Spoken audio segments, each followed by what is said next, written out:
sa panahon po na ito, when government is abusing yung ating mga karapatan, kung hindi mo alam yung karapatan mo, madali kang maloloko ng pamahalaan. They can manipulate the mainstream media, social media, and feed us with basura ng mga impormasyon to control the narrative and also yung mindset ng mga mamamayan. Ganito ang ginagawa sa ating mga Pilipino sa kasalukuyan. Kaya makita nyo, even the mainstream media, no?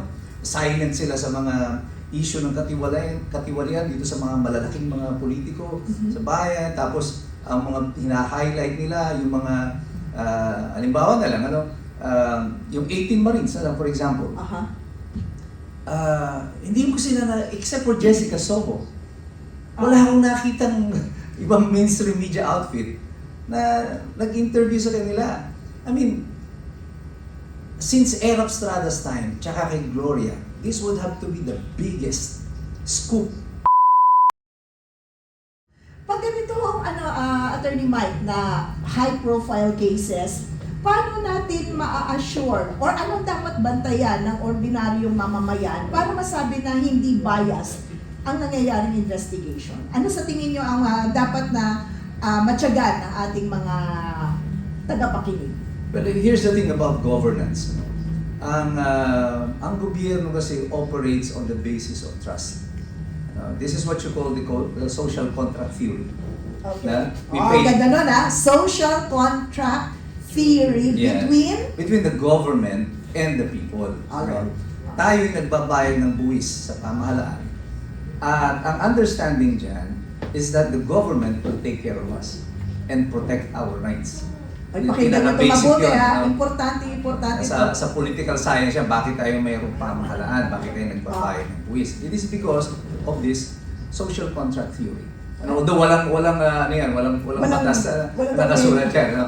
It is a concept in governance na may understanding dapat ang pamahalaan at ang mamamayan sa patuloy niyang pagbabayad ng buwis na ang karapatan ng mamamayan ay nire-respeto. That is why doon sa ating konstitusyon, nandoon yung Bill of Rights. That is the guarantee of the protection of our rights.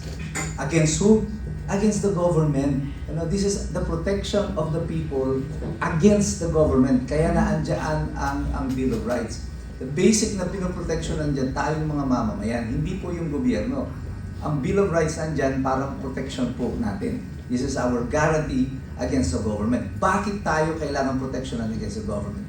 Kasi once we turn over the reins of power in government, nasa kanya lahat ang kapangyarihan. And resources. Resources, yung pera, militar, police, lahat ng government agencies nasa kanya. And when the government decides na gamitin ko to against sa mamamayan ko, what can we do? It's only the law. It's only the Constitution.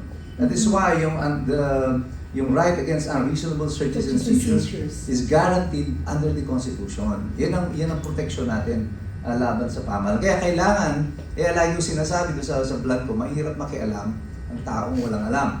Because sa panahon po na ito, when government is abusing yung ating mga karapatan, kung hindi mo alam yung karapatan mo, madali kang maloloko ng pamahalaan. They can manipulate the mainstream media, social media, and feed us with basura ng mga impormasyon to control the narrative and also yung mindset ng mga mamamayan. Ganito ang ginagawa sa ating mga Pilipino sa kasalukuyan. Kaya makita nyo, even the mainstream media, silent sila sa mga issue ng katiwalian dito sa mga malalaking mga politiko sa bayan. Tapos ang mga hina-highlight nila, yung mga halimbawa na lang, yung 18 Marines, for example. Hindi mo sila except for Jessica Soho, wala akong nakitang ibang mainstream media outfit na nag-interview sa kanila. I mean, since Erap Estrada's time, tsaka kay Gloria, this would have to be the biggest scoop sa lahat. Sa mga panahon na ito, mga siguro 1990s up to early 2000s, pag may ganitong klase ng scoop, nagkakagulo yung media niya. Diba? Yes, oo. Kanyang expose, ang sarap i-follow up nito, ang dami-dami mong pwedeng sundan. And then all of a sudden, we were met with dead silence. Crickets, puro tulog ng puliglig ang naririnig natin sa mainstream media. Buti na lang, merong mga social media tayo, mga vloggers na patuloy na who filled in the void Kasi alam niyo yung sa demokrasya, there are 4 estates of democracy. Yung pinapaliwanag ko lagi yan. Executive, legislative, the judiciary, at saka yung media. Ito yung 4 estates of democracy, para tong pillars ng tahanan, para kang poste ng tahanan. Kailangan mo yung 4 na pillars na yan para manatili yung kalayaan, yung demokrasya. Kapag nagsabuatan ang executive and legislative as what is shown dun sa mga flood control projects, ang media dapat ang trabaho niyan ay isiwalat ang katotohanan. Pero kapag ang media naging kasabwat ng 3, giba ka na. Natitira mo na lang pillar mo is the judiciary. Nabuti na lang may Supreme Court pa tayo na kahit pa paano ay independent pa. Pero I can feel, everyone can feel it, that even the Supreme Court right now is under attack. Nag-uumpisa na yung operations against the Supreme Court. With the upcoming retirement of Chief Justice Gismundo,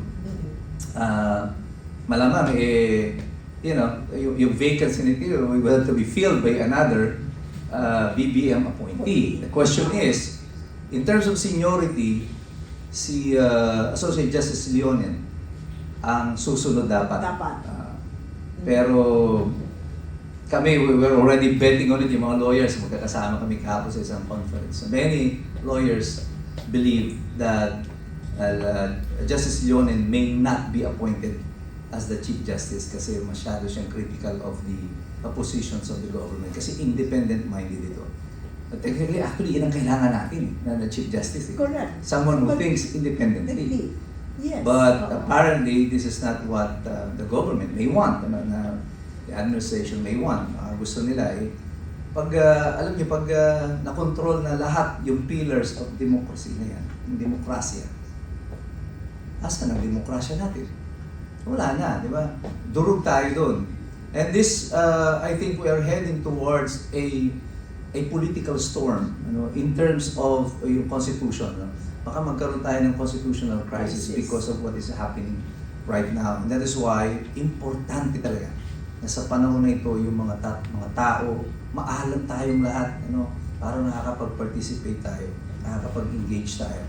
The only thing that we can do right now, sabi ng iba, wala tayong kapangyarihan. Nangungaw lang daw tayo nangungaw sa social media. But in today's day and age, kayong mga vloggers, kayong mga nagpo-post sa social media, at hindi ito full-time, nagsishare lang kayo, you control the narrative in the social media.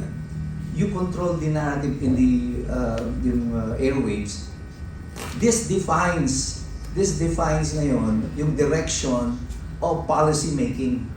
Kahit sa Amerika di ba? Ang survey nila, bine-base nila doon sa what is going viral sa social media. So, even actions of government are affected by social media. That is why, for example, Nepal. Nung pumuputok na yung opposition sa Nepal, anong ginawa nila?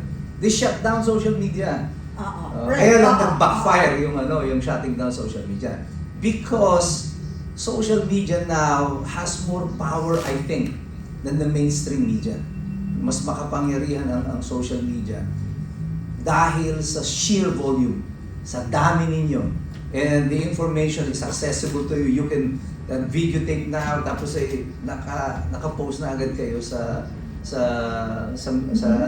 on air na kayo, di ba? So mabilis. Mabilis yung transfer of information today. And that is why your role as social media influencers or bloggers napaka-critical dito sa demokrasya because you are now filling up a void, na bakante yung espasyo na dapat ginagampanan ng mainstream media. Pinapalakpakan yan. Natin. Yun ang sinasabi ko sa inyo, di ba? Know your purpose. Sinabi na yan sa inyo ni Kadigong Di ba yun ang bili niya sa mga anak niya?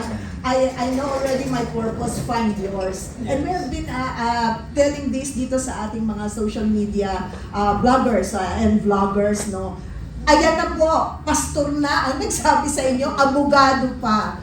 You need to fill the void because you have the power to control the narrative. Meron kayong kapangyarihan para isiwalat at ilagay, Pero dapat sa tamang konteksto ha, kung ano ang nasa likod ng bawat kwento na hindi pwedeng baluktutin.